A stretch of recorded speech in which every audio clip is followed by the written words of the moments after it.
In today's video, we are going to study another brilliancy of Mikhail Tal. And this game was played between Mikhail Tal and Förster. This game was played in 1958. This game was played in Karoken Defense. And you all people know that Tal is known for his willingness to sacrifice uh, material for an attack. In this game, also Tal sacrificed a bishop actually to keep Förster from castling. Mikhail Tal was world champion from 1960 to 61. We are going to analyze this game move by move. E4, Tal's favorite opening. Now C6, the start of the Karokin defense. D4, controlling the center. D5, fighting back in the center. Knight C3, developing a piece and protecting the pawn on E4. D into E4, knight into E4, and knight D7.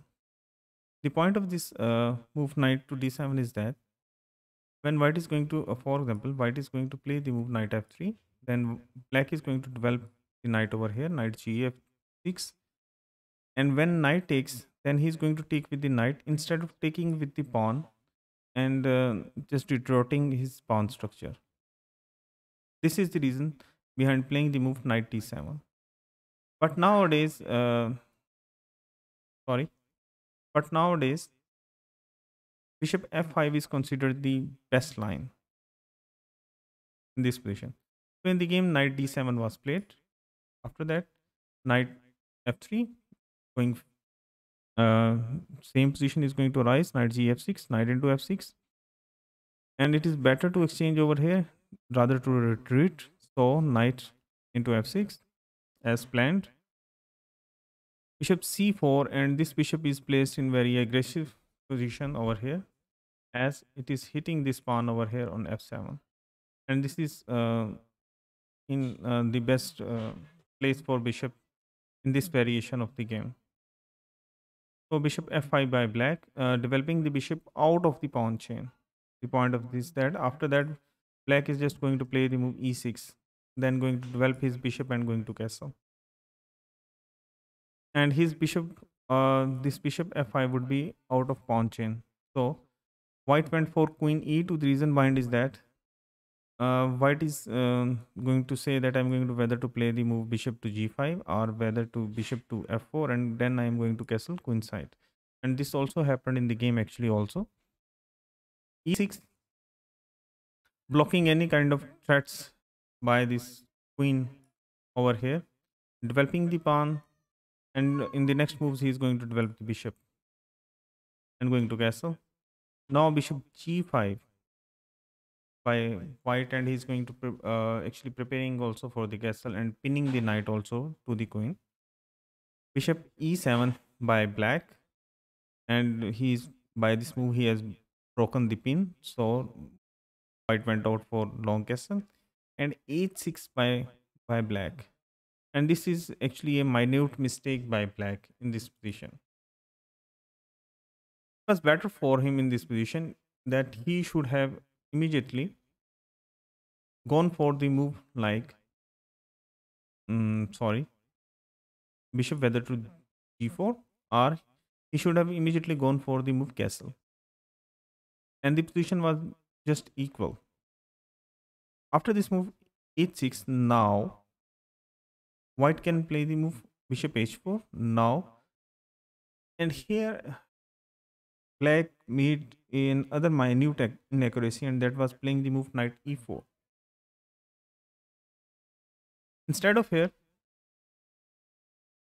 this move was also good, knight to d5.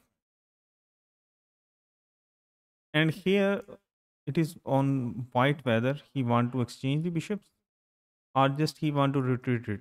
And the best thing is that in this position that he should exchange the bishops. But in the game he went for knight e4, and here white played the move g4. And the point of this g4 move is that if you take this bishop over here, bishop into h4, now after g into f5, e into f5, and knight into h4, queen into h4, and now you can play the move f3 and this knight is pinned and you win a piece. That's why you can't take in this position this bishop over here.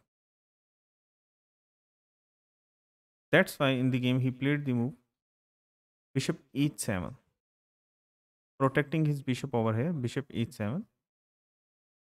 Now white went out for bishop g3 and black took the bishop.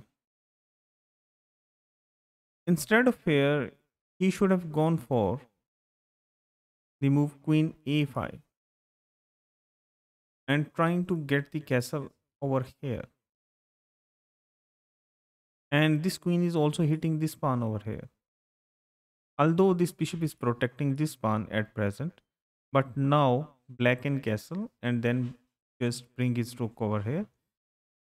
In further game, he may develop his bishop over here, or he may develop this bishop over here in this way. So knight into g3 was played in the game, and now f into g3. The point of taking with this pawn is that white wants to open up these half open files to the king. So queen c7 by black. Black wants to castle on the next move now. So knight e5 first. Now if black castles over here, then black can take this pawn. It would be winning. That's why bishop d6 first, protecting f7 with the queen. This pawn is protected by the queen. Now h4 by white. Now if black castles this side, it looks very dangerous because white is just going to rule over on the king side. And these all files would be opened. So black tries desperately to hit this knight over here, and just he is now going to castle, and he played the move f6 hitting this knight, and in this position Mikhail Tal played the best move, and that was bishop into e6. The point of playing this move bishop into e6 that just to keep this king in the center over here. That was the point. After f into e5, now d into e5. And I want you people to pause the video and think that is it possible that black can take this pawn? The point is that it is not possible because if you take it, bishop into e5, now first bishop d7 check. King moves, for example. King has to move over here. Otherwise, if moves over here, then this rook is coming with the check. Or the king would have to move over here, king to e7. If it moves to over here, king d8, then what? How you are going to continue? Then rook e1. And this bishop is now attacked twice. That's why you can't take this pawn. So after bishop e7, now rook h f1 was played.